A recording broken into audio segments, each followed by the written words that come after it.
రాబోయే ఎన్నికల నేపథ్యంలో రౌడీ షీటర్లపై ప్రత్యేక దృష్టి సారిస్తున్నట్లు ఏలూరు రేంజ్ డీఐజీ అశోక్ కుమార్ తెలిపారు. సాధారణ తనిఖీల్లో భాగంగా మండపేట పోలీస్ స్టేషన్ను బుధవారం సాయంత్రం 5:30 ఆయన సందర్శించి మీడియాతో మాట్లాడారు. స్టేషన్లోని రికార్డుల పట్ల ఆయన సంతృప్తి వ్యక్తం చేశారు. ఏలూరు రేంజ్లోని 6 జిల్లాల్లో గంజాయి కేసులపై ప్రత్యేక దృష్టి సారించగా అవి తగ్గుముఖం పట్టాయన్నారు. ఈయన వెంట జిల్లా SP S Sridhar, DSP TSRK Prasad, CI Sheikh Alikhan Jama, police సిబ్బంది ఉన్నారు. గంజాయి వినియోగం మీద ప్రత్యేక దృష్టి పెట్టడం జరిగింది ఈ సంవత్సరము. గత సంవత్సరం కంటే ఈ సంవత్సరము గంజాయి వినియోగం కానీ ట్రాన్స్పోర్ట్ కానీ బాగా తగ్గుముఖం పట్టిందని నేను మీకు తెలియజేస్తున్నాను. ఎందుకంటే లాస్ట్ ఇయర్ మేము 216 కేసులు కట్టడం జరిగింది. దాంట్లో మేము 20,000 కేజీల గంజాయిని మేము సీజ్ చేశాము. ఈసారి 293 కేసులు కట్టాము. మేము దాదాపు 600 మంది అక్యూజ్డ్ని అరెస్ట్ చేయడం జరిగింది. వారి నుంచి స్వాధీనం చేసుకున్న గంజాయి around 10,450 kgs. Number of cases బాగా పెరిగాయి, బట్ సీజర్స్ బాగా తగ్గుతున్నాయి. ఇంత ఇండికేషన్ ఏమంటే మనకి గంజాయి ట్రాన్స్పోర్ట్ కానీ వినియోగం కానీ బాగా తగ్గుముఖం పడుతూ ఉంది లాస్ట్ ఇయర్ నుంచి. తర్వాత ఈ సంవత్సరం మీరు చూస్తే దాదాపు 232 మీద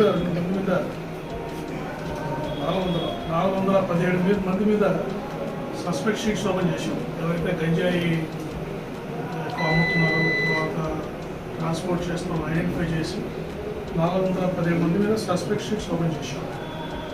16 మంది మీద పీడీ యాక్ట్ పెట్టడం జరిగింది ఈ సంవత్సరం.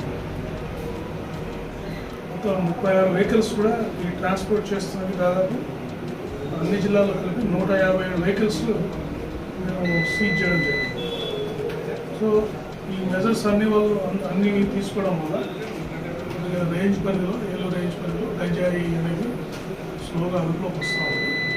సో ఈ స్టెప్స్ మేము ఇంకా ముందుకు తీసుకెళ్తాం. వచ్చే సంవత్సరం కూడా దీంట్లో చాలా స్ట్రాంగ్గా చేసి మెయిన్ ఏంటంటే లోకల్ నెట్వర్క్స్ని బ్రేక్ చేయడం, తర్వాత ఎక్కడి నుంచి సోర్స్ వస్తూ ఉంది దాన్ని పట్టుకోవడం, అక్కడ వెళ్ళి వాళ్ళు అరెస్ట్ చేయడం, అక్కడ లోకల్ పోలీస్ తోటి కోఆర్డినేషన్ చేయడం.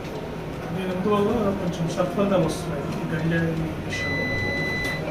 సెకండ్ పాయింట్ వచ్చేసి ఎన్బిడబ్ల్యూస్. మనకి ఎలక్షన్స్ కూడా మార్చి ఏప్రిల్ ఎలక్షన్స్ వచ్చే అవకాశం ఉంది కాబట్టి ఇప్పటి నుంచి నాన్ బెయిలబుల్ వారెంట్స్ ఎగ్జిక్యూషన్ మీద బాగా దృష్టి పెట్టాము అన్ని పోలీస్ స్టేషన్ పరిధిలో. సో రేంజ్ పరిధిలో 962 ఎన్బిడబ్ల్యూస్ ఇప్పుడు పెండింగ్ ఉంది. ఇక్కడ రోజు దాదాపు 40-50 వారెంట్స్ ఎస్పీస్ అందరూ స్పెషల్ డ్రైవ్స్ కండక్ట్ చేస్తాం. 40 to 50 వారెంట్స్, ఎన్ని వారెంట్స్ అన్ని వారెంట్స్ ఎగ్జిక్యూట్ చేస్తాం. సో డిసెంబర్ ఎండింగ్కి ఈ వారెంట్స్ అన్ని పూర్తిగా ఎగ్జిక్యూట్ చేయాలనేది, జీరో పెండెన్సీ రావాలనేది మా లక్ష్యం. తర్వాత ఇంపార్టెంట్ కేసెస్లో తర్వాత ఇప్పుడు కొన్ని కేసెస్ మేము ప్రతి ఒక్క పోలీస్ ఆఫీసర్ కొన్ని కేసెస్ని స్పీడీ ట్రయల్ కింద ఐడెంటిఫై చేసుకుంటాం. ఈరోజు గతంలో జరిగిన ఏదైనా సెన్సేషనల్ క్రైమ్స్ ఏదైనా జరిగి ఉంటే వాటిలో ప్రతి ఎస్ఐ నుంచి ఎస్పీ స్థాయి వరకు కొన్ని కేసులు ఐడెంటిఫై చేసి వాటిలో ట్రయల్ని మనం మానిటర్ చేస్తున్నాం. రేంజ్ మొత్తం మీద 3,600 కేసులు మేము ప్రత్యేక దృష్టి పెట్టడం జరిగింది వీటి ట్రయల్ మీద. సో దీంట్లో ఇంతవరకు 63% కన్విక్షన్ తీసుకురాలి. ఈ మధ్య జరిగిన ఏలూరులో జరిగిన ఒక యాసిడ్ అటాక్ కేసులో కూడా 3 నెలల్లో ఇన్వెస్టిగేషన్ కంప్లీట్ చేసి చనిపోయారు. ఒక లేడీ అక్కడ యాసిడ్ అటాక్ వల్ల చనిపోయారు. 3 నెలల్లో వారికి ఇన్వెస్టిగేషన్ కంప్లీట్ చేసి ఆ ముద్దాయిలకి యావజ్జీవ కారాశిక్ష పడింది ఏలూరు.